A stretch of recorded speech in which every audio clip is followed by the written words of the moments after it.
A graça e a paz do Senhor Jesus esteja com você. Estamos agora começando um novo capítulo, ainda sobre empréstimo, mas em uma situação bem diferente. No capítulo anterior, nós estudamos sobre decisões para tomada de empréstimo. E neste capítulo nós vamos tratar sobre decisões de concessão de crédito. Se você tem um negócio, então você é um concessor de empréstimo, a não ser que você somente venda à vista. No entanto, já que a concessão de crédito se tornou uma necessidade em nossa geração, as perguntas que devemos fazer são as seguintes: para quem e quanto? A quem conceder crédito? Devo conceder crédito, mesmo crendo que crédito não é uma coisa boa? Esta é uma pergunta muito importante e já respondemos no capítulo anterior. Uma vez que tomar empréstimo não é proibido na Bíblia, conceder também o empréstimo, o crédito, também não é. A não ser que isso venha a ofender a sua consciência, por você ter um propósito já firme na sua mente que não se deve conceder o crédito. O uso de cartões de crédito é o meio mais comum de conceder crédito aos clientes, pelo menos na maior parte de comércio varejista. Embora isso retire do comerciante o fardo da cobrança, não isenta de decidir quem está apto ou não para receber o crédito. Também é muito comum aqui no Brasil, e a nossa empresa também trabalha muito com isso, com o cheque e também com os boletos. Nós temos muita dificuldade na questão de boletos, porque o banco cobra taxas, vem também a questão de que quando o cliente não paga, se o boleto já está ali dando tantos dias para entrar em um processo, você também tem muitos custos com este processo, né, em cartório, e depois acaba se desgastando e tendo problemas com o cliente. Cheques também que voltam, cheques que clientes sustam, cheques sem fundo, e depois isso é uma confusão, algo muito desgastante. Então é preciso saber, mesmo que o cartão seja a maneira mais segura hoje em dia, saber a quem concede o crédito. O que você deve fazer quando alguém quiser comprar seus produtos com cartão de crédito? De fato, o único controle que você poderá garantir é que a propaganda de sua empresa não incentive o uso do cartão por aqueles que não podem arcar com isso.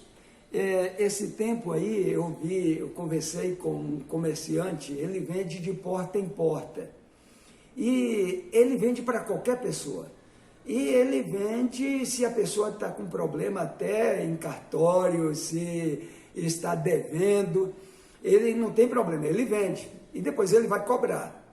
Aí eu perguntei, mas o senhor não toma muito prejuízo por causa disso, vendendo assim discriminadamente? Ele disse não, porque o preço que eu já coloco na mercadoria, ela vai cobrir todas essas despesas. E isso aí é uma questão que não é a maneira como o crente deve fazer, e o autor vai dizer alguma coisa sobre isso aqui.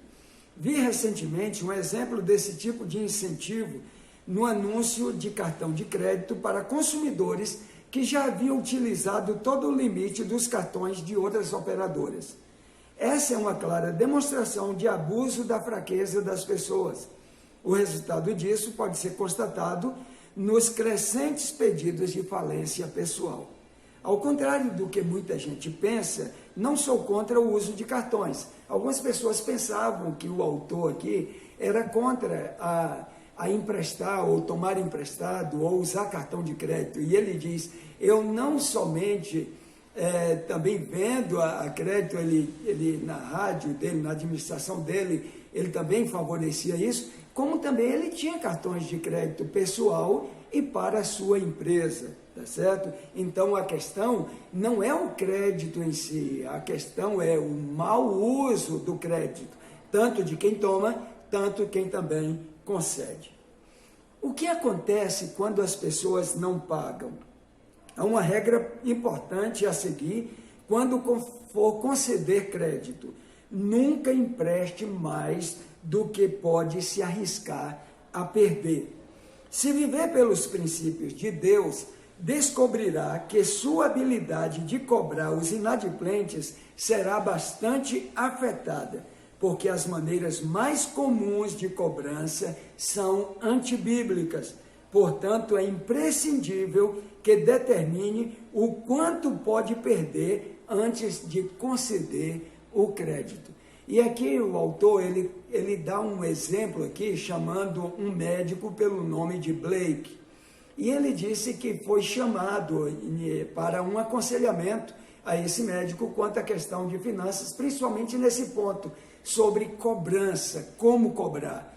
Ele disse que estava tendo uma inadimplência muito grande de pessoas, principalmente cristãos, que iam fazer dívidas com ele, sendo ele cristão.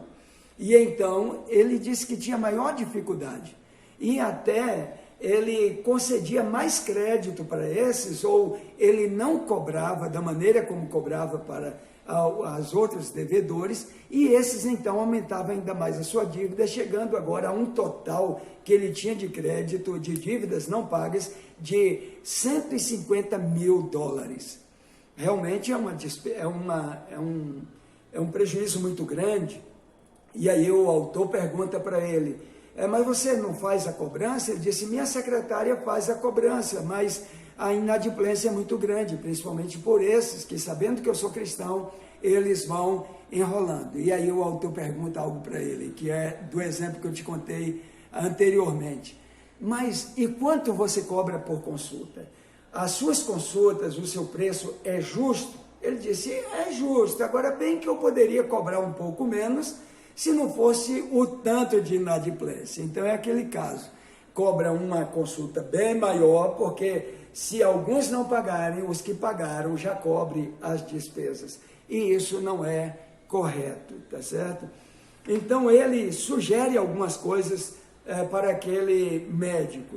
Ele diz, primeiro, que a pessoa encarregada das cobranças ligue para os pacientes inadimplentes e solicite a quitação da conta e ofereça um plano de pagamento. Segundo, sugiro que institua uma política de pagamento à vista, exceto para pacientes especiais com os quais você faça um acordo prévio.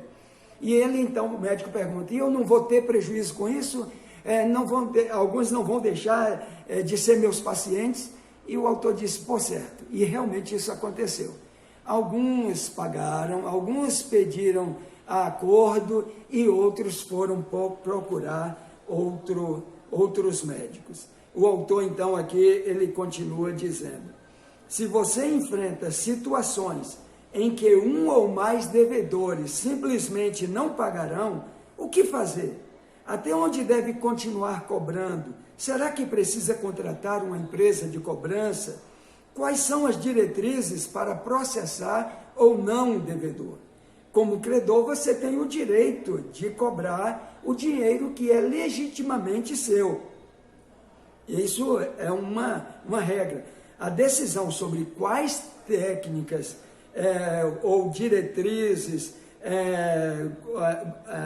táticas serão usadas para isso é o que diferencia um credor cristão de outros credores. O princípio que enfatizo aqui é, mas se vós soubesses o que significa misericórdia quero e não holocaustos, não teríeis condenado inocentes. Mateus 12:7. Quando estiver buscando equilíbrio, lembre-se de que o Senhor sempre está mais preocupado com a salvação das pessoas do que com a cobrança das dívidas. Independente do que faça, tente colocar a outra pessoa em primeiro lugar. E mesmo havendo dúvida, acredite nela. É melhor sofrer prejuízos que ofender desnecessariamente a quem não pode pagar. Agora, diferente de quem não quer, certo? Dito isso, apresentarei algumas orientações que tem funcionado para muitos empresários que conheço quanto à questão de fazer cobranças. Então, no próximo vídeo, nós vamos tratar sobre esse ponto, orientações sobre cobrança. Espero que já tenha lhe dado alguma luz, ou pelo menos aberto o interesse para acompanhar os nossos estudos. Que Deus lhe abençoe.